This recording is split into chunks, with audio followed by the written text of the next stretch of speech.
안녕하세요. 오늘은 요한복음 네 번째 시간을 맞는 5월 8일 수요일 오전 10시 20분 저희 집에서요.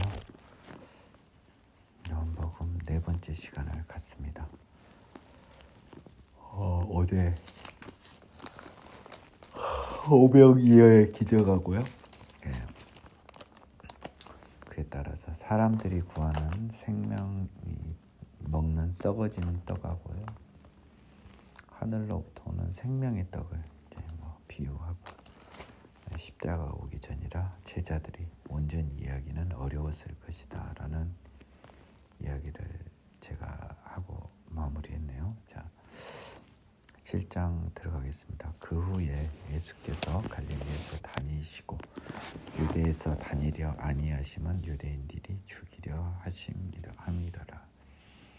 지금 그러니까 지난 6월절에서 지금 이 모든 것이 예루살렘 근처에서 이루어졌던 거예요. 6절이.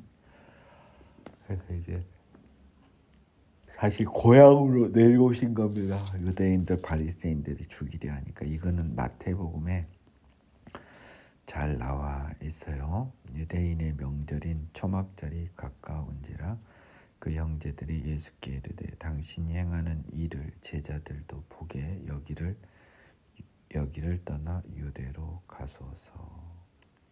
스스로 나타나기를 구하면서 묻혀서 지내는 일하는 사람이 없나니 이 일을 행하려 하거든 자신을 세상에 나타내소서 하니. 이 당시에 이제 예수의 제자가요. 왜 이렇게 피곤하죠? 예. 이 갈릴리 출신 12명 말고도 제자들은 많았나 봅니다. 예. 그래서 유대에도 제자들이 있었단 소리로 보여지고요. 4절에서 스스로 나타나기를 구하면서, 우리 인간들은 그렇잖아요. 그렇죠? 자기 스스로의 영광을 구하면서라고 해석하면 맞아요. 근데 예수님은 자기의 영광을 구하고 계시지 않아요. 가족들은 예수님을 세상 사람처럼 생각하는 겁니다. 아마도 모르긴 몰라도 예수의 모친이었던 육신 모친 마리아가 예수를 성령으로 잉태되었다는 말을 안 했던 것 같아요. 자녀들에게. 나머지 자녀들에게요. 이는 그 형제들까지도 예수를 믿지 아니함이로라. 이 형제들 중에는 메이비, 후엘, 야고보서를 썼던 야고보도, 유다서를 썼던 유다도 포함이 됐을 거예요. 그렇죠? 네. 잠깐만요. 저 뒤에 보면 그 유다서가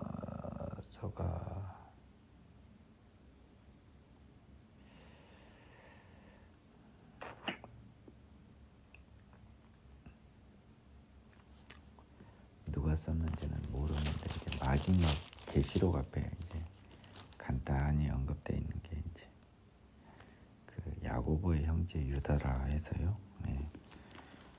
야고보 예수님의 형제인 것처럼 써졌습니다. 적어도 형식적으로 아마 그럴 거로 보죠. 모른 겁니다. 이 사람들도 지금 예수가 십자가에 죽고 부활하여 성령이 오기 전까지는 아무도 몰라요. 예수님밖에 몰라요. 여러분, 제가 지난 수업 때도 이야기했지만 이 점을 여러분이 알고 복음서를 보셔야 돼요. 예수께서 이르시되 내 때는 아직 이르지 아니하였거니와 너희 때는 늘 준비되어 있느니라. 하나님의 세상이 너희를 미워하지 아니하되 나를 미워하나니 이는 내가 세상의 일들을 악하다고 증언함이라. 너희는 명절에 올라가라. 내 때가 아직 차지 못하였으니 나는 이 명절에 올라가지 아니하노라. 이 말씀을 하고 갈릴리에 머물러 계십니다. 예수님이 명절이 6월절인지 초막절인지는 대부분 명시를 이렇게 했어요. 뭡니까 요한이 정말 이제 이렇게 말이 헷갈리고 바보같이 자꾸 집중을 못해요. 요한복음에서 유대인의 명절은 유월절과 초막절이 대표적인데요. 그 중에서 한 경우는 유대인의 명절이라고만 써버렸어요. 그래서 그날이 초막절인지 유월절인지 헷갈리게 해버렸죠. 왜냐하면 초막절에도 유대인의 명절, 뭡니까? 죽겠네요. 유월절에도 유대인의 명절 썼고요.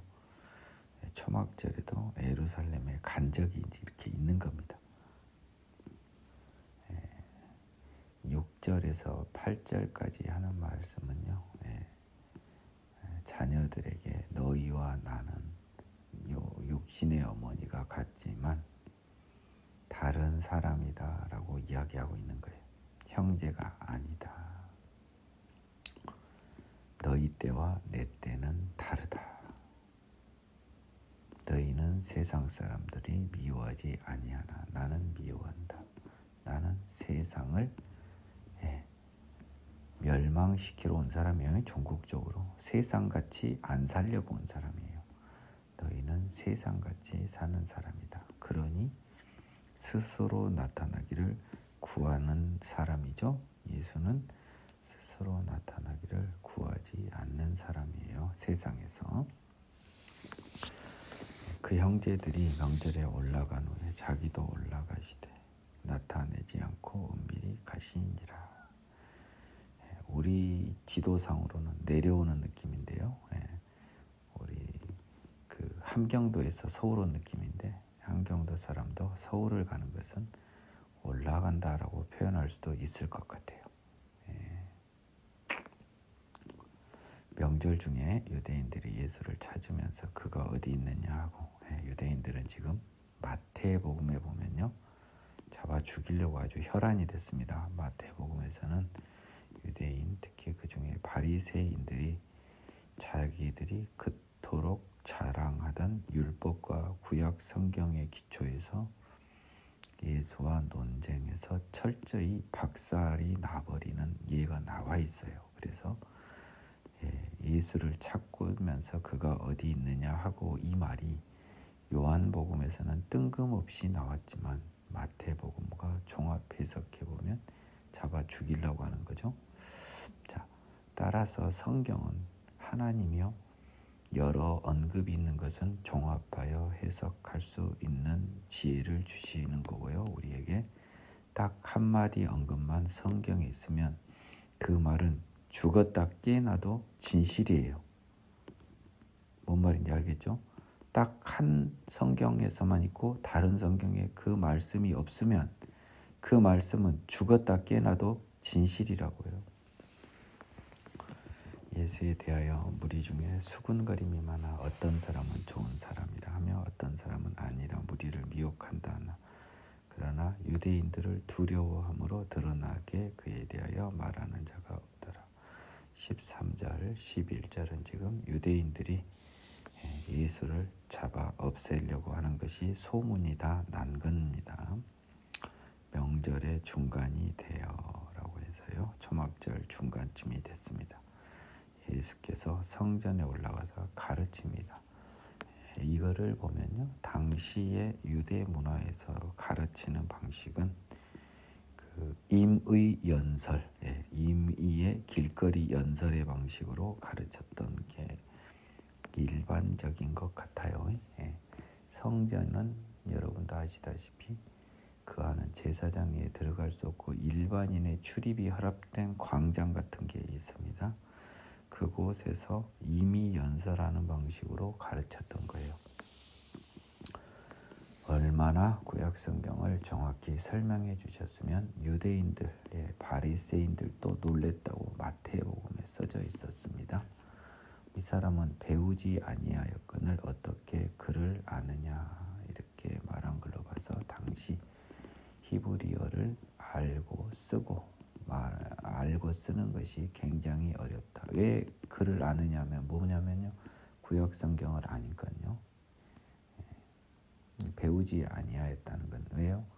예, 자기들하고 쓰는 표현이 달라요. 도제식 교육이거든요. 예나 지금이나. 이 사람은 표현이 다른 거거든. 그럼 우리 스쿨 출신이 아닌데 의아하죠? 예수께서 대답하여 이르시되 내 교훈은 내 것이 아니요 나를 보내신 이 것이니라. 사람이 하나님의 뜻을 행하려면 이 교훈이 행하려 하면 이 교훈이 하나님께로부터 왔는지 내가 스스로 말함인지 알리라. 자, 우리 스쿨하고 다른 아주 독특한 해석을 하는데 저게 뭐지? 배우지도 않은 것 같은데 그 의문에 대한 예수님의 답입니다. 이건 내가 하나님한테 배운 것이다 라고 해요. 스스로 깨우친 게 아니고. 그리고 만일 너희들이, 여러분 사람이라고 하는 것은 항상 일반적으로는 남이라는 뜻으로 해석합니다. 그러면요, 예수님 기준으로 사람은 뭐예요? 자기를 제외한 나머지 사람을 말해요. 예수님은 사람이 아니에요. 본질은 인성도 있지만 우리 사람과는 다르잖아요. 신성을 겸비한 분이라. 너희들 일반 사람이 하나님의 뜻을 행하라고 노력하다 보면 이 교훈이 하나님께로부터 왔는지 내가 스스로 말함인지 알리라. 즉 내가 풀어서 말한 구약 성경이 하나님의 진정한 뜻임을 너희들이 알았을 것이다. 저는 여기서 예수님께서 보이진 않지만 회개에 대해서 굉장히 많이 가르치셨을 것으로 추정을 합니다. 그것이 하나님의 뜻이니까요. 제가 아는 한. 오늘 갑자기 그 마음이 들었어요. 지금 17절을 보고 있는 그 순간요. 스스로 말하는 자는 자기 영광만 구하되 보내신 이의 영광을 구하는 자는 참되니 그 속에 불의가 없다. 스스로 말하는 자, 하나님의 뜻에 따르지 않고 자기 생각을 말하는 자는요, 7장 4절처럼 인간들이죠. 자기의 영광만을 구해요. 스스로 나타나기만을 구해요. 보내시는 이 영광을 구하는 자는요, 하나님의 영광을 구하는 자는요, 그 속에 불의가 없죠. 스스로 말하지 않고 하나님이 시키는 말, 하나님이 원하시는 말을 하니 그 속에 어찌 불의가 있겠어요? 목사들 설교를 들어보면요, 전부 다 스스로 말하는 사람이에요. 하나님을 빌려서요. 성도들에게 칭찬받는 것이 그 사람들한테는 크단 말이에요. 이 엉망진창의 교리가 동서양을 막론하고 오늘날 형성된 건 스스로 말하는 목사들 때문에, 보내신 이의 영광을 구하지 않는 목사들 때문에 이렇게 된 것이죠. 목사들이 1차적인 책임을 묻게 당하게 될 겁니다. 지옥에서요.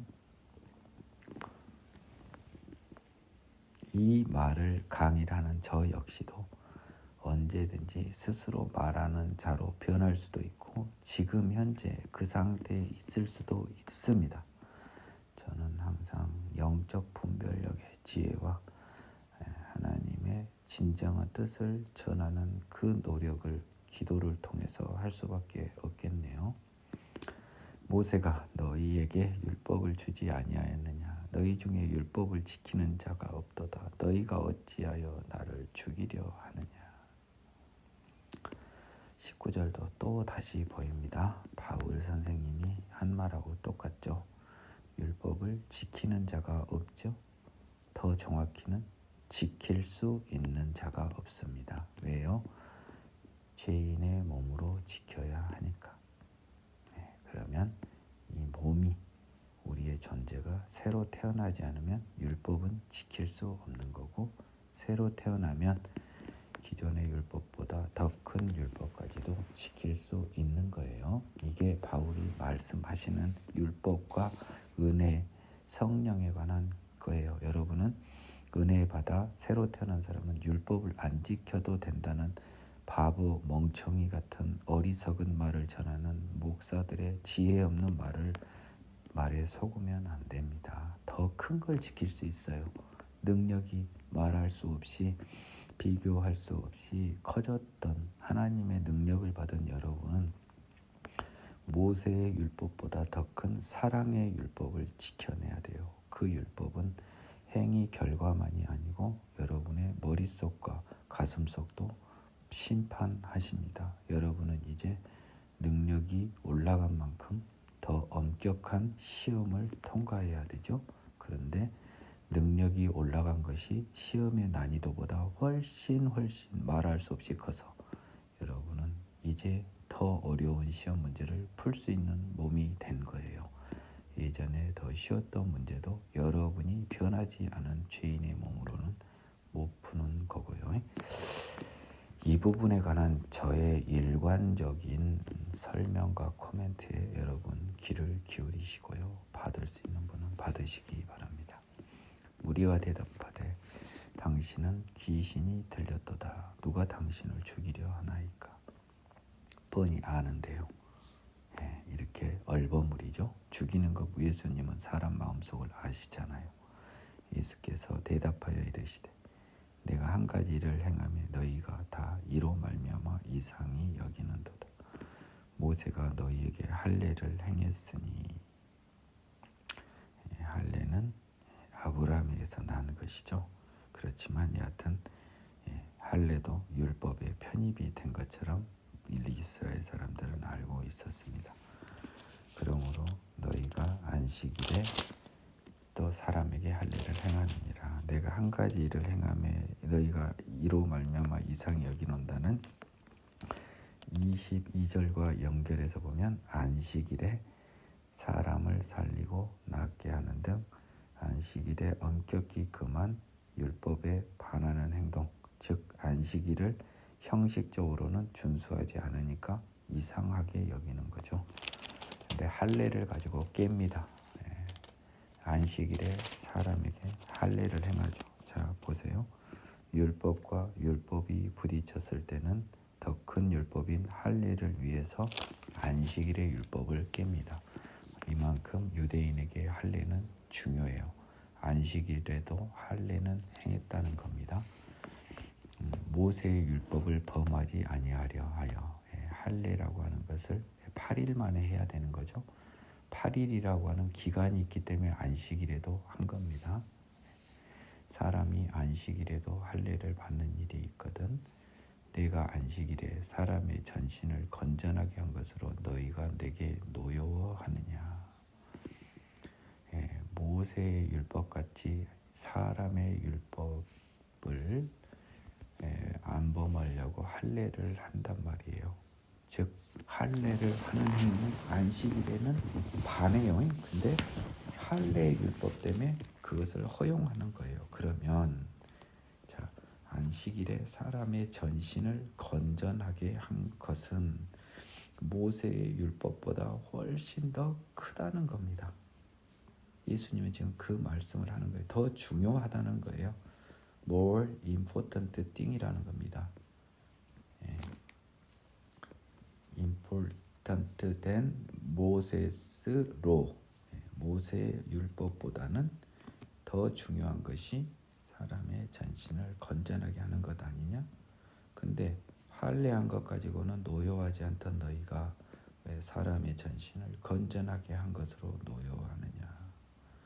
외모로 판단하지 말고 공의롭게 판단하라는 제가요 바울의 서신서에서 외모는 할례지만요 예수님에서 말한 외모는요 형식주의와 복음서의 외모는 형식주의와 위선을 말해요. 여기서는 형식주의로 말합니다. 형식적인 판단을 하지 말고 공의롭게 실질적으로 판단을 해라. 그래서 그 예로 할례는 하지 않냐 안식일에도. 근데 너희가 내가 한 가지 일로 나를 이상히 여기는데 그 일은 안식일에 사람의 전신을 건전하게 한 것으로 이상히 여기는데 형식적으로 판단하지 말고 실질적으로 판단하면 이것은 안식일을 범하는 것이 아니고 더 큰 모세의 율법보다 더 큰 하나님의 뜻을 실천하는 것이다 라고 이야기하고 계십니다. 예루살렘 사람 중에서 어떤 사람이 말하되 이는 그들이 죽이고자 하는 그 사람이 아니냐. 이제 이 말이 나오네요. 요한복음에도. 보라 드러나게 말하되 그들이 아무 말도 아니하는도다. 당국자들은 이 사람을 참으로 그리스도인으로 인 줄 알았는가. 사람 중에서는 야 이거 죽인 거 소문 다 났고요. 근데 왜 안 잡아가지? 진짜 그리스도로 아나? 헷갈린 거죠. 근데 당시 마태복음을 보면 따르는 무리가 많아서요. 함부로 할 수 없을 정도로 사람들이 예수님을 존경하고 신기하게 여겼던 정황이 나옵니다.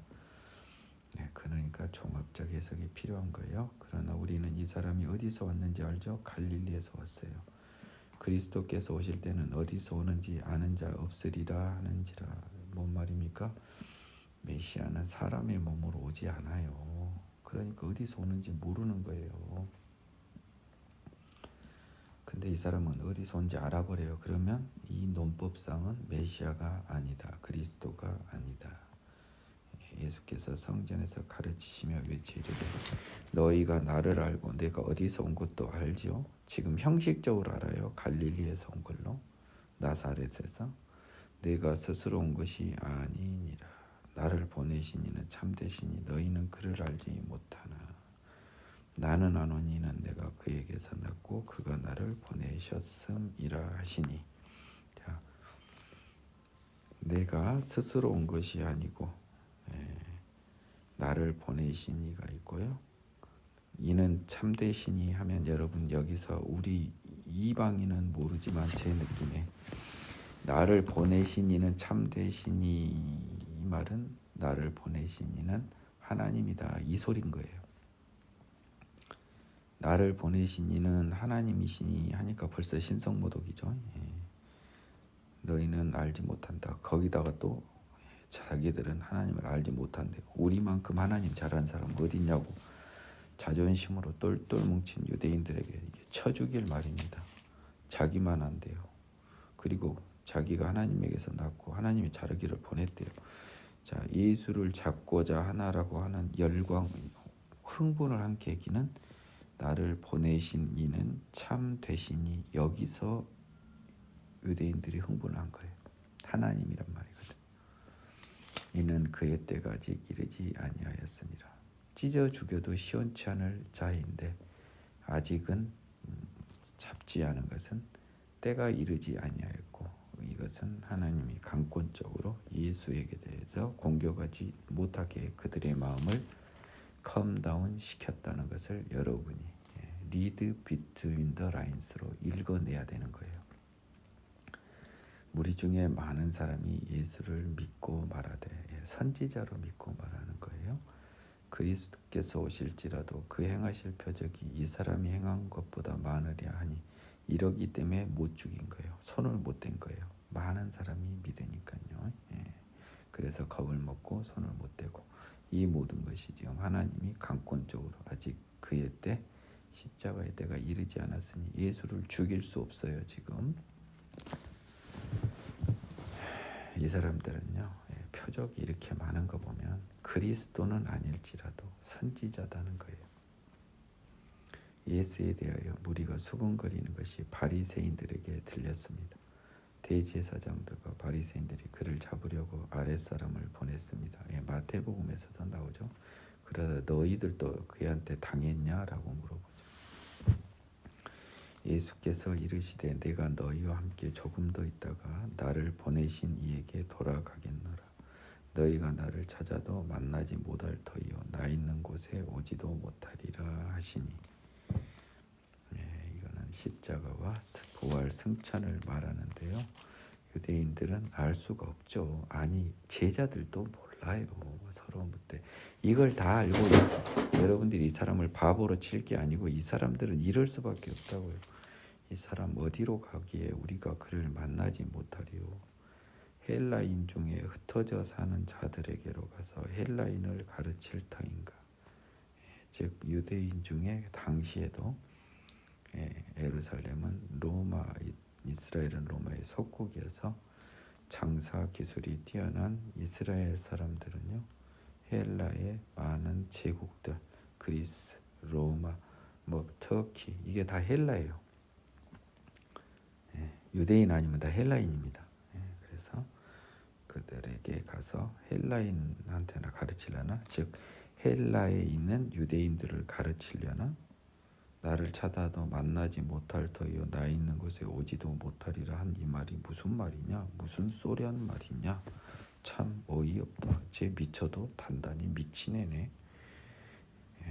명절 끝날 곧 큰 날에 예수께서 서서 외쳐 이르시되, 명절 끝날은 공회 성회가 있는 날이지요. 누구든지 목마르거든 내게로 와서 마시라.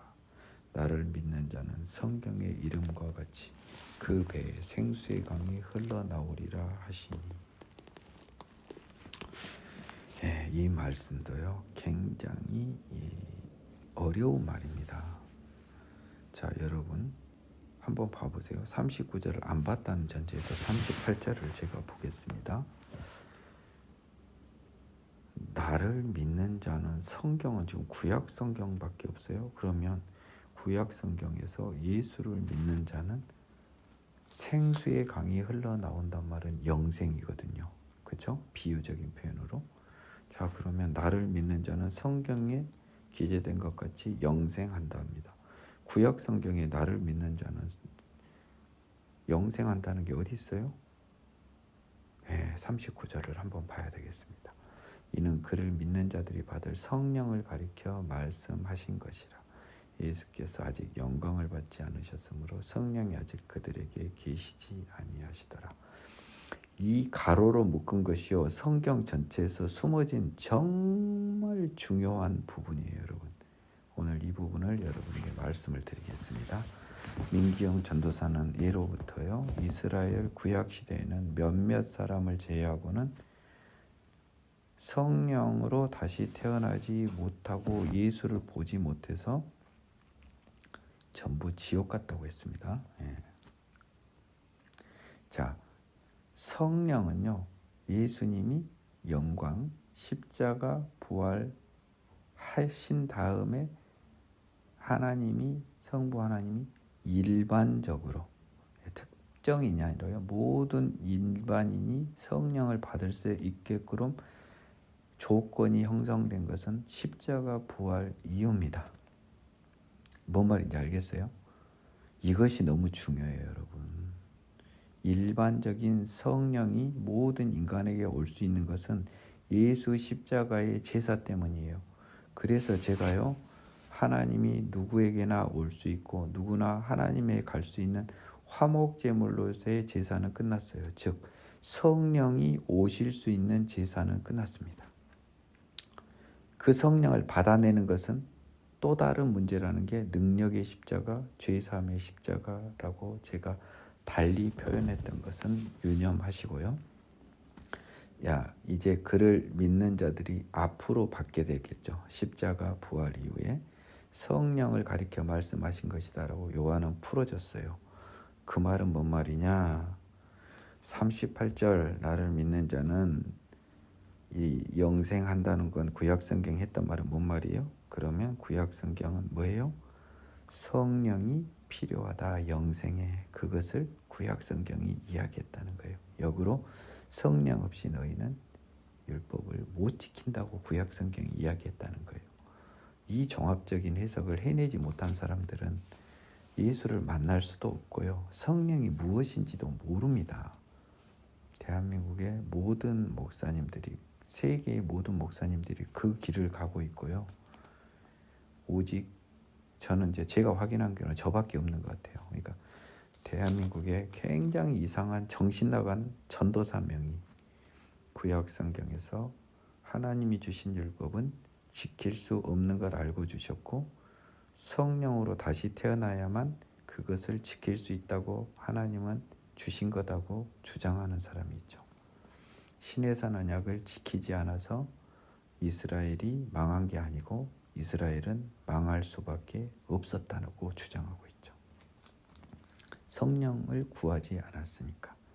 성령 없이 아무것도 안 되는 것을 알지 못하고 위선으로 자신들이 율법을 지키는 것으로 속였으니까, 자신과 하나님을 속였으니까. 참 너무 수준이 높아서요. 받을 분만 받으십시오.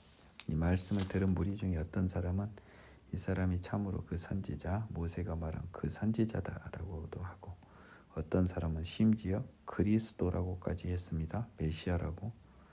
지금 찍기 대행진이에요. 이거 어떤 진실한 의미로 한 게 아니고 요 의미 두지 마세요. 이 사람들이 어떻게 그리스도인지 압니까? 지금 부활하지도 않았는데. 찍기 신공이에요. 찍기 신공. 나는 그리스도, 나는 그 선지자, 나는 그 선지자까지도 아니고 선지자 중에 한 사람. 뭐 나는 에레미야, 뭐지? 뭐 엘리야 같은 사람인가? 뭐 별이별 소리가 옵니다.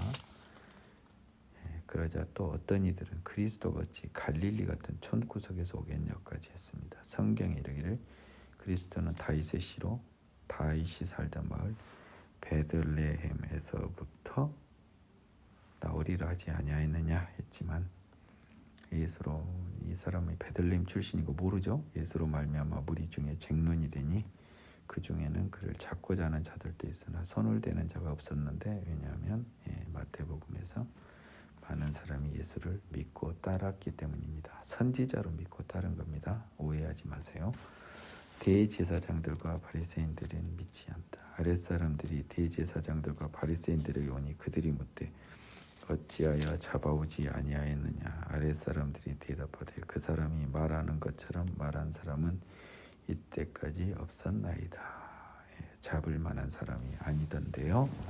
바리새인들이 대답하되 너희도 미혹되었냐, 너희도 속았냐, 너희도 쟤한테 지금 속고 있다. 말쟁이한테. 당국자들이나 바리새인 중에 그를 믿는 자가 있느냐. 잡아 죽여버리려고, 혼내려고요. 혹시 적군에게 간척질하는 애 있냐. 율법을 알지 못하는 이 무리는 저주를 받을 자로다. 자, 이 모든 싸움이 지금 율법, 그 중에서도 안식일의 율법 때문에 지금 싸움이 난 겁니다. 그래서 안식일의 율법을 보면 죽여버리라고 한 하나님의 구약의 말씀 때문에 이 바리새인들은 자기들이 옳은 줄 알고 있어요. 그 중에 한 사람 곧 전에 예수께 왔던 니고데모가 그들에게 말하되 우리 율법은 사람의 말을 듣고 그 행한 것을 알기 전에 심판하느냐. 그들이 대답하여 이르되 너도 갈릴리에서 왔느냐. 찾아보라. 갈릴리에서는 선지자가 나지 못하느니라 하였더라. 니고데모의 말은 마치 사도행전에서요. 그 가말리엘이라고 하는 사람이 예전에 뭐 유다와 드다의 예를 들면서 걔들이 설쳤지만 죽고 나면 다 나가 떨어진 무리들이 되었으니 죽을 때까지 기다려보자. 만일 하나님으로부터 왔으면은 우리가 하나님께 죄를 지으니까 시간 좀 기다려보자라고 한 것처럼요. 니고데모도 그 사람의 말을 듣고 행한 것을 알기 전에, 우리는 사람의 말을 듣고 행한 것을 알기 전에 심판하느냐. 즉 증인의 증언을 듣고 소문을 듣고 한 게 아니고 증언을 통해 행한 것을 알기 전에는 심판하지 않는 것이 율법이었어요. 그 말은 틀린 말 아니잖아요. 지금 소문만 있는 거잖아요. 그래서 행한 것과 증인의 증언을 들어서 공식적인 재판 절차를 통해 심판을 해야 되는 거잖아요. 그러니까 너는 뭔데 제 편을 드냐? 너 갈릴리 사람이야? 야, 갈릴리에서는 선지자가 나지 못해. 이 선지자는 예수들을 사람이 선지자로 보고 있다라고 하는 강력한 반증이죠. 바리새인들이 이렇게 이야기한 거 보면 8장 들어갑니다. 8장은 재밌는 게요. 제가 어떤 기준인지 모르겠지만 전부 다 꺾기 괄호가 돼 있어요. 그러면 이게 뭡니까? 없는 것도 있을 수도 있는 사본이 있다는 취지 같아요. 제 느낌엔. 근데 한번 보겠습니다. 굉장히 중요합니다. 다 각각 집으로 돌아가고 예수는 감람산으로 가셨습니다. 예루살렘이에요. 지금 초막절 때 이야기입니다. 예수는 아침에 다시 성전으로 들어오시니 백성이 나오는지라 앉으사 그들을 지금 가르칩니다. 지금 거리 광장에서 설교 형식 가르침이 계속됩니다. 서기관들과 바리새인들이요, 음행 중에 잡힌 여자를 끌고 와서 가운데 세웠습니다. 예. 어디 바람난 여자를요. 예. 뭐 어떤 이게 뭐 전문 용어로 그 마약쟁이들 잡으려고 하는 함정 수사 비슷하게요. 예, 어떤 남자와 여자를 음행하게끔 딱 해서 그 둘을 딱 잡아왔어요. 예수께 말하되 선생이여 이 여자 가늠하다 현장에서 잡혔나이다. 모세는 율법에 이러한 여자를 돌로 치라 명하였거니와 선생은 어떻게 말하겠나요? 제가 알기로요. 모세 율법에 따라 돌로 치라 명하였으나 돌로 친 예가 없었어요. 생각보다 이 율법도 안 지켜졌습니다. 저그들도 간음하고 서로 간에 간음하기 때문에 간음에 대해서 돌로 칠 용기들이 없었던 거예요. 저는 그렇게 보고 있습니다. 지금 예수님 말씀 나오기 전에 이전부터요. 레이기의 투석형으로 죽이라고 하는 것들을 다 집행하지 않았어요. 생각보다. 저들도 죽어야 될 것 같으니까 겁나서요. 그들이 이렇게 말하면 고발할 조건을 얻고자 예수를 시험함이라라. 예수께서 몸을 잡아보세요. 이렇게 간음해도 돌로 쳐 죽이지 않았다니까요. 그런 관행이었던 것 같더라고요. 안 지켜진 것 같더라고요. 제가 봤을 때는. 근데 지금 처음으로요. 그래 율법 하는데 너 한번 보자. 이런 애는 무조건 율법에는 돌로 쳐 죽이라고 돼 있는 거예요. 근데 이 사람의 행동 거지를 보면 저 사람은 그렇게까지 잔인한 투석형을 할 수 없는 사람인 걸 아는 거예요. 그래서 저 사람이 율법을 범하게 만드는 거잖아요. 돌로 쳐 죽이는 것은 안 된다라고 뭔 율법에 반하는 하나님의 말씀에 반하는 이 어떤 저 사람의 허점을 파고들려고 지금 교묘하게 짜낸 건데 머리가 그럴싸합니다. 인간의 머리로. 예수를 시험하려고 한 거죠. 뭘 시험한 겁니까? 고발할 조건은 뭐예요? 율법을 어기잖아요. 돌로 치지 말라고 할 건데 율법은 돌로 치라고 했는데 율법 치지 말라고 대놓고 말하면 율법 어기는 거죠. 이렇게 해서 예수를 지금 시험합니다. 예수께서 몸을 입으사 손가락으로 땅에 쓰시니 그들이 묻기를 맞이 않은지라 이에 일어나 이르시되 너희 중에 죄 없는 자가 먼저 돌로 치라 하시고. 자, 여러분 지금 예수께서요 너희 중에 죄 없는 자가 먼저 돌로 치라라고 하시는 말씀이 나옵니다. 근데 그 먼저 땅에 쓰시고 그것을 보고 그들이 물었습니다. 그러면 땅에 쓰신 말하고 너희 중에 죄 없는 자가 먼저 돌로 치라 하는 말은 같을까요? 다를까요? 다른 거예요, 여러분. 아니 똑같은 말을 왜 말로 합니까? 땅에 썼는데. 7절 초반에 묻기를 맞이 않은지라 이제 우리가 추측을 해야 되는 거잖아요. 뭐라고 쓰신 거예요, 지금. 그러니까 따졌습니다. 예수님한테. 나는 이렇게 추측을 해요. 제가 어제 그 광주 재판을 가다 시간이 기차에 있어서 요한복음을 한번 쓱 봤습니다. 눈으로 보는 건 힘이 없어요. 그때 이제 어떤 느낌이 들었냐면요. 아마도 저는 이걸 쓰신 것 같아요. 제 느낌에. 만일에 너희 중에도 간음한 사실이 확인되면 이 여자와 같이 너희들도 간음한 사실이 확인이 되면 돌로 쳐 죽이겠다라고 써놓은 겁니다. 그렇게 쓰신 것 같아요. 너희들 중에 간음한 자도 율법에 따라 돌로 쳐 죽이자라고 쓴 거예요. 그러니까 나는 지금 간음하지도 않았는데 어디서 간음한 걸 전제로 당신이 건방지 말을 씁니까? 막 이렇게 이제 막 이 우리 명예를 훼손하니 어쩌니 막 이런 거예요. 그래서 예수님이 말씀을 하시죠. 그래 그러면 그래 너희들은 다 간음이 안 했나? 죄송합니다. 이게 간음죄를 진 자가 돌로 쳐서 죽이면 그는 하나님이 죽인다 이런 취지로 쓴 거예요. 그런 이 돌로 치라 이 말은 너희 중에 죄 없는 자가 돌로 치라 이 말은 뭐냐면 간음죄 죄 있는 자가 돌로 치면 그 자는 여기서 죽게 되리라라고 쓴 거예요. 아마 그렇게 썼던 것 같아요. 내 느낌입니다. 여러분들도 여러분의 은혜 속에서 한번 상상해 보세요. 답은 없어요. 저는 그렇게 생각을 해봤습니다. 간음죄를 진 자가 이 여자를 돌로 치면 그 자는 돌로 치는 즉시 죽게 되리라 이렇게 써는 거예요. 그러니까 따진 거죠. 아니 내가 하든 말든 이 여자 죽이는 거는 이 여자는 현행범이고 우리는 확인도 안 됐는데요 라고 막 이렇게 분란이 일어났던 것 같고, 그래서 뭐냐면 그래 그러면 너희 중에 죄가 없는 자가 돌로 치라고 한 겁니다. 왜냐하면 죄 있는 자는 돌로 치다 죽어버린다고 땅에 써놨단 말이에요. 그러니까 그래 그러면 죄 없는 자들이 돌로 쳐라. 죄 있는 자는 죽을 거니까. 예. 다시 몸을 굽혀 손가락으로 땅에 쓰셨습니다. 이 말은 뭐랍니까? 예. 아마 그렇게 쓴 거예요. 다시 말하는데 죄 있는 자가 돌로 쳐 죽이면 그 자는 여기서 바로 죽을 것이다. 자 보세요. 아마 그런 느낌일 거예요. 예. 그러니까 그들이 이 말씀을 듣고라고 합니다.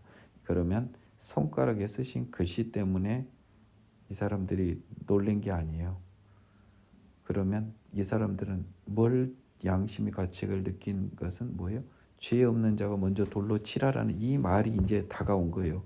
죄 있는 자가 치면 그 자도 하나님이 죽여버리실 거다라는 것으로 땅에 써놓은 거 보고 내가 죄 있지? 아유, 안 되겠다 하고 양심의 가책을 느끼고 돌로 치지 못하여 어른으로 시작하여 젊은이까지 하나씩 나아가고 오직 예수와 그 가운데 서는 여자만 남았습니다.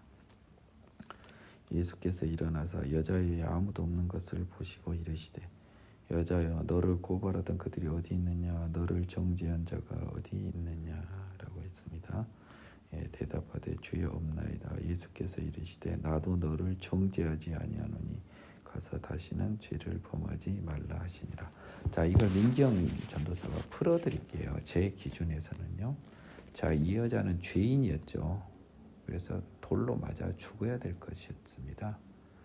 예, 돌로 다 던지려는 죄인들, 사탄의 무리들이 있었죠. 예, 근데 이 여자가 안 죽게 된 건 뭐 때문에 안 죽게 됐어요? 예수님의 지혜 때문에 안 죽게 됐어요. 그렇잖아요. 예, 간단히 생각하면요. 예수님이 땅에 쓰시고 죄 없는 자가 돌로 치라라고 해서 죽을 수밖에 없는 이 여자를 예수님의 지혜로 살려줬단 말이에요. 그러면서 여자한테 하는 말이 너를 고발하던 자들이 있냐를 했더니 없다는 겁니다. 예수님의 지혜로요. 이 여자를 죽음에 내몰 고발자들이 사라져버렸어요. 자, 그러면 이 여자를 고발할 사람 누구 한 명 있습니까? 예, 죄 없는 예수님 한 분 있죠. 그래서 나도 너를 정죄하지 아니한다라고 이야기합니다. 용서죠. 예. 그런데 정말 중요한 말이 그 다음에 나와요. 가서 다시는 죄를 범하지 말라. 이제는 죄를 범하지 말라. 지나간 죄는 나도 용서했지만 다시는 죄를 범하지 말라. 이것은요. 추후 성령을 통해서 예수님의 지혜를 성령으로만 바꾸면요. 예, 십자가 부활은 나중에 옵니다. 예, 성령으로 생명의 성령으로 다시 태어난 사람들을 기준으로 놓고 보면 딱 들어맞아요. 자 보세요. 우리는 죄인이라 죽을 수밖에 없는데요. 예, 예수님의 은혜로요. 성령 받아서 새롭게 됐죠. 그래서 우리를 고발한 사람도 없고요. 우리를 정죄할 사람도 사라졌습니다. 예, 지난 죄는 사라졌으니까요. 지나간 죄는. 그래서 고발할 자가 사라진 겁니다. 그래서 지나간 죄를 정죄하지 않는 거예요. 근데요, 다시는 죄를 범하지 말라. 이 새로 태어난 다음에 범하는 죄는 정죄 대상이 된다, 안 된다? 된다. 이 원리가 이 가늠한 여인에 대한 부분에서 설명이 되고 있는 겁니다. 오늘 8장도 다 못 나갈 판입니다. 큰일입니다. 1시간 이쪽 저쪽에서 갈 수 있을 때까지만 갈게요.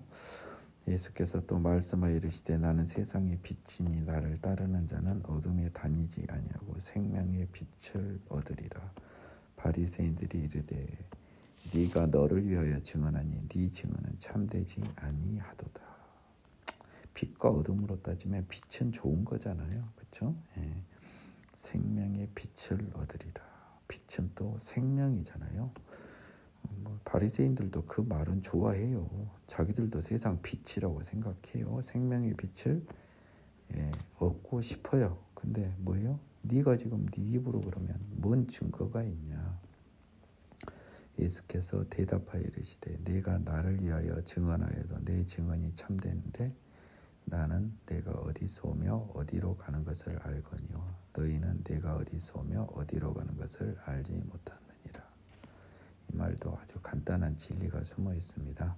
사람들의 증언은 사람은 자기를 위해 증언할 수 없어요. 다른 증인은 내가 아닌 다른 사람이 증인이 되어야 하는 것이지요. 스스로에 대해서 스스로가 증인이 못 됩니다. 그런데요, 예수님은요 하나님이죠. 그러니까 하나님이기 때문에 내가 나를 위해 증언하여도 내 증언은 참되다. 나는 하나님이라는 거예요. 나는 내가 어디서 오며 어디로 가는 것을 알거니와 즉 나는 내가 하나님의 아들인 것을 알아요. 하나님 아들, 하나님의 아들은 하나님이죠. 근데 너희는 내가 어디서 오며 어디로 가는 걸 알지 못한다. 너희는 내가 하나님의 아들인 걸 모르니까 증언을 요구하는 거죠. 너희는 육체를 따라 판단하나 나는 아무도 판단하지 아니하노라. 사람들은 자신들의 눈에 보이는 것을 기준으로 다 판단하는데요. 나는 아무도 판단하지 아니하는 겁니다. 나는요 판단을 할 필요도 없어요. 눈에 보이지 않는 것도 다 볼 수 있어요. 판단할 필요가 없는 거예요. 사람들은 판단하는 것이 본질입니다. 죄인들은요. 그것도 육체를 따라서요. 근데요. 하나님은요. 원칙적으로요. 아무도 판단하지 않아요. 다만 죄만 판단합니다. 죄만 판단해요. 사람이 옳고 그르고 착하고 나쁘고 관심 없어요. 죄만 판단합니다. 만일 내가 판단하여도 내 판단은 참되나니 사람이 육체를 따라 그러니까 15절에서 육체를 따라 판단하나 나는 아무도 판단하지 아니하노라는 뭡니까? 아무도 육체를 따라 판단하지 아니한다 그 말입니다. 인간적인 기준으로 판단하지 않고 제가 뭐라 그랬습니까? 죄만 판단한다. 하나님의 판단만 한다는 거예요. 사람의 기준의 판단은 안 해요. 그러나 만일 내가 사람의 기준으로 판단하여도 즉 육체를 따라 판단하여도 내 판단은 참되니 자 이것도 너무너무 중요해요. 내가 혼자 있는 것이 아니요 나를 보내신 이가 나와 함께 계심이라. 즉 나는 육체로 있지만 내 속에 성령이 있기 때문에 내 판단은 육체를 따라하는 판단이 아니에요. 그러니까 하나님의 판단이니까 내 판단은 참된 거예요. 자 15절 다시 보충 설명합니다. 너희는 육체를 따라 판단하나 나는 아무도 육체를 따라 판단하지 아니하노라라는 겁니다. 자 그러면 육체를 따라라는 것에 판단하다가 2번 걸리는 거죠. 그렇죠? 조심하세요. 죄는 판단한다고 제가 아까 분명히 언급하던 거요. 그냥 내 감으로는 말이 안 되니까 그렇게 설명했는데 다시 보니까 육체를 따라 판단하지 아니하노라라고 해석하는 게 맞아요. 너희 율법에 두 사람의 증언이 참되다 기록되었으니 내가 그래 성령을 이야기했고 16장 또 17절에서 또한 율법에도 안 반하는데 두 사람 증언이 참되다 기록되었으니 나를 위하여 증언한 자가 내가 나를 위하여 증언한 자가 되고 나를 보내신 아버지도 나를 위하여 증언하시니라. 그래서 두 증인을 굳이 내세운다면 하나님 아들인 나와 하나님인 내 아버지 두 분의 하나님이 증인이다. 요것을 볼 줄 알아야 돼요, 여러분. 요것을 볼 줄 알아야 돼요. 그들이 묻되 네 아버지가 어디 있느냐? 예수께서 대답하시되 어이가 없는 거예요. 지금 하나님이 자기 아버지라고 해요. 너희는 예수께서 대답하시되 너희는 나를 알지 못하고 내 아버지도 알지 못하는도다. 하나님의 아들과 하나님을 모르는 거예요. 하나님의 아들을 알았으면 내 아버지도 알았으리라. 이들은 여호와 하나님을 입으로는 부르고 계시지만 그분이 어떤 분이시고 그분이 죄를 얼마나 싫어하는지 모르는 거예요. 특히 예수님이 말하는 건 죄를 그분이 얼마나 싫어하는지 모르기 때문에 죄인이 너희는 내 아버지를 알 수가 없어요. 수박 겉만 앓고 있지 내 아버지의 온전한 것을 모르는 거단 말이에요. 이 말씀은 성전에서 가르치실 때 헌금함 앞에서 하셨으나 잡는 사람이 없으니 이는 그의 때가 아직 이르지 아니하였습니다. 마태는요, 사람들이 동조하는 사람이 많아서 못 잡았다고 하고요. 요한은 그의 때가 이르지 아니하였다서 못 잡았다고 쓰고 있어요. 관점이 이렇게 달라요. 자, 그러면 이 두 가지는 똑같은 표현이죠. 왜요? 하나님이 아직 때가 이르지 않아서 사람들이 예수를 못 죽이게 동조해서 밀란이 날 것 같은 분위기를 만들어준 분은 하나님이잖아요. 하나님이 만들어준 상황을 A 관점에서 본 사람과 B 관점에서 본 사람이 있는데 정확히는 요한의 관점이 맞는 거죠. 모든 일의 주권은 하나님에게 있으니까요. 마태의 관점은 조금 더 인간적인 관점이에요. 그러니까 요한복음은 예수님이 하나님일 전제로 온전히 성령에 감화된 요한이 쓴 거죠. 물론 마태도 성령에 감화돼서 썼는데 포인트 오브 뷰가 좀 다르다는 겁니다. 이것이 가장 좋은 예요. 동전의 앞뒷면이죠. 사람들로 하여금 예수의 동조함으로써 바리새인들이 예수를 처단하며 밀란이나 저그들이 죽을 것 같은 두려움을 주었던 사람은 하나님이셨어요. 그 이유는요, 십자가 때까지는 예수가 죽지 않아야 되니까. 다 하나님의 뜻인 겁니다. 다시 이르시되 내가 가리니 너희가 나를 찾다가 너희 죄 가운데서 죽겠고 내가 가는 곳에는 너희가 오지 못하리라. 여러분, 이것도 참 어렵습니다. 너희가 나를 왜 찾아요, 여러분? 여러분, 이것도 오해하면 안 돼요. 예수를 죽이려고 찾다가 너희 죄 가운데서 죽겠다. 이건 1차원적인 것입니다. 여러분, 나는 생명입니다. 생명. 예수님은요. 나는 내가 가리니 나는 지금 이제 하늘나라에 가서 생명의 예수님으로 이제 가는 거 아닙니까? 부활 후에. 근데 너희가 나를 죽은 예수를 왜 찾아요? 생명 예수, 영원한 생명을 찾다가 나는 간대. 근데 너희는 영원한 생명을 찾기는 찾아. 그런데 죄 가운데 죽는 거죠. 예수를 만나지 못하니까. 내가 가는 곳에 너희는 못 와요. 죄 가운데 죽어서 지옥의 자식이니까. 유대인들이 그러니까 너희가 나를 찾다가를요, 예수를 찾다가라고 볼 수도 있겠지만 저는 조금 더 예수님의 진리는 생명, 영생을 찾다가 죄 가운데 죽는 겁니다. 유대인들이 이르되 그가 말하기를 내가 가는 곳에는 너희가 오지 못하리라 하니 그가 자결하려는가 라고 합니다. 뭔가 지금 죽는다는 소리 같은 거예요. 사람들이 간 곳에 못 오는 그곳은 죽는 것밖에 없어요. 이들은 영적인 사고는 하는 사람들입니다. 그래서 가는 곳에 우리가 못 가고 세상이면 가는데 못 오겠다는 거 쟤 죽으려나 보다라고 생각했죠. 예수께서 이르시되 큰일 났네. 잠깐만요.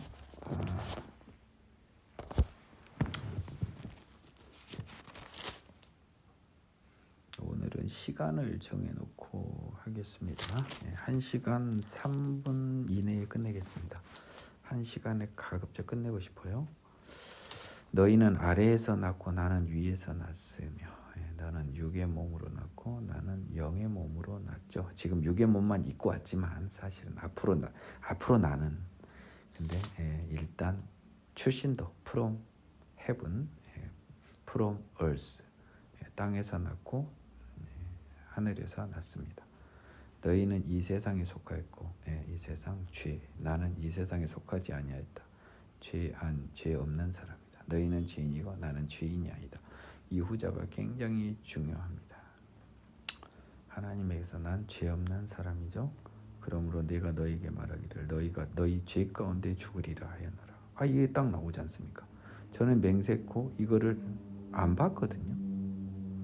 그러니까 봤지만 이 24절을 내 눈에 못 보고 이 세상과 이거를 죄로 봤는데 딱 죄 나오잖아요.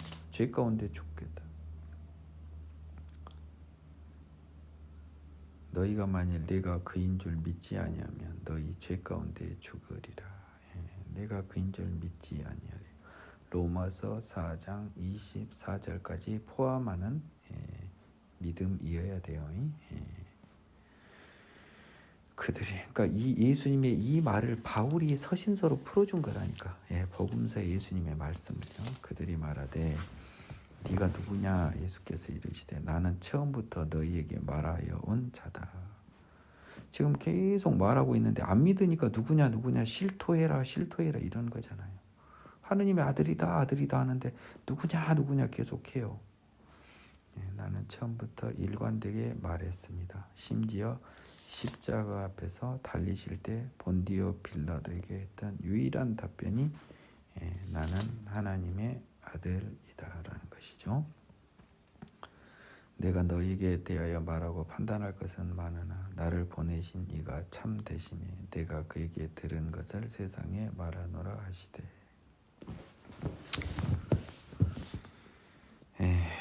내가 죄인인 너희에 대해서 정말 비판하고 정죄할 것이 넘치죠. 그러나 나는 그것을 하지 않고요. 나를 보내신 참되신 진리신 하나님이 내가 지금 얘들 비판하고 정죄할 것이 많은데 하나님은 지금 나한테 보내신 명령이 얘들 비판하고 정죄하고 심판하러 보낸 게 아니에요. 살리라고 보낸 거예요. 죄에 대해서 알려주고 죄에서 벗어날 길을 알려주고 모범답안을 보여주고 오라고 했어요. 그래서 아버지께서 들은 그것을 세상에 말하고 또 나아가서 뭐죠? 아버지께서 시키신 대로 행동한다라는 말이 포함되어 있습니다. 그들은 아버지를 가리켜 말씀하신 줄을 깨닫지 못하더라. 여기서 요한이 왜 이렇게 했어요? 내가 하니까 그가 아버지고, 아버지는 누구예요? 하나님이죠. 그래서 그들은 하나님을 성부 하나님을 가리켜 말씀하신 줄 깨닫지 못하더라 하는 게 맞죠. 28절 예수께서 이르시되 너희가 인자를 든 후에 내가 그인 줄 알고 십자가를 이야기하죠. 부활을 이야기하죠. 또 내가 스스로 아무것도 하지 아니하고 오직 아버지께서 가르치신 대로 성령이 이끄신 대로 이것을 말하는 줄도 그때 알 것이라는 겁니다. 성령이 오면 나를 보내신 이가 나와 함께 하시도다. 항상 예수님은 성령의 사람, 가장 완벽한 성령의 사람이죠. 그래서 나사렛 예수, 육신의 예수에게 성령을 물붓듯 부어주셨다라고 하는 베드로의 그 설교가 있었던 것 같아요. 사도행전에. 나를 보내신 이가 나와 함께 하시도다. 나는 항상 그가 기뻐하시는 일을 행함으로 나를 혼자 두지 아니하셨느니라. 따라서 예수님의 제인자가 되는 것은요. 예수님의 자녀가 되는 것은요. 하나님과 함께하는 것은요. 하나님이 기뻐하시는 일을 행하는 거예요. 즉 성령이 나를 보내신 이가 여러분들도 전부 예수님이 하나님과 함께한 것처럼 여러분도 성령님과 함께한다고 고백하고 계시고 믿고 계시잖아요. 그러면 항상 그가 기뻐하시는 일, 죄 안 짓고 죄 안 짓는 일을 행하잖아요. 여러분 죄 안 지으시잖아요. 나를 혼자 두지 않고 성령이 나를 지배해 주셔서 죄의 몸으로 죄를 짓지 않고 하나님의 뜻을 따라 행하게 하시기 때문에 여러분이 죄를 안 지으시는 거잖아요. 고의적인 죄는 못 지으시는 거죠. 순간적인 죄는 순간적으로 성령님이 개입할 틈도 없이 발생하지만 고민하는 죄는 성령님이 개입할 시간이 있잖아요. 그런데 성령님이 이김이니까 여러분은 죄를 안 짓잖아요. 그렇죠? 시간이 걸린 죄를 안 짓잖아요. 그래야 돼요. 시간이 걸려서 죄를 짓는 여러분은 죄송하지만 다시 돌아서 처음부터 오시면 됩니다. 힘 빼는 말 아니에요. 이게 여러분을 위한 진정한 관심과 사랑의 말이에요. 이 말씀을 하시면 많은 사람이 믿더라. 이 믿더라 속지 마세요. 선지자로 여기더라. 자, 오늘은요 31장을 1, 2절만 하고 제가 여러분에게 다음 주 어차피 여기서부터 하는데 살짝 언급을 합니다. 그러므로 이 말을 다 한 다음에 그러므로 여기서 이 유명한 8장 31절이 나온 겁니다. 지금 8장 31절 전에서 결국 뭡니까? 내가 성령에 의해서 살고 있다라고 하는 것을 이야기했어요. 민기영 전도사 지금까지 뭐예요? 그러므로 예수께서 자기를 믿은 유대인들 뭡니까?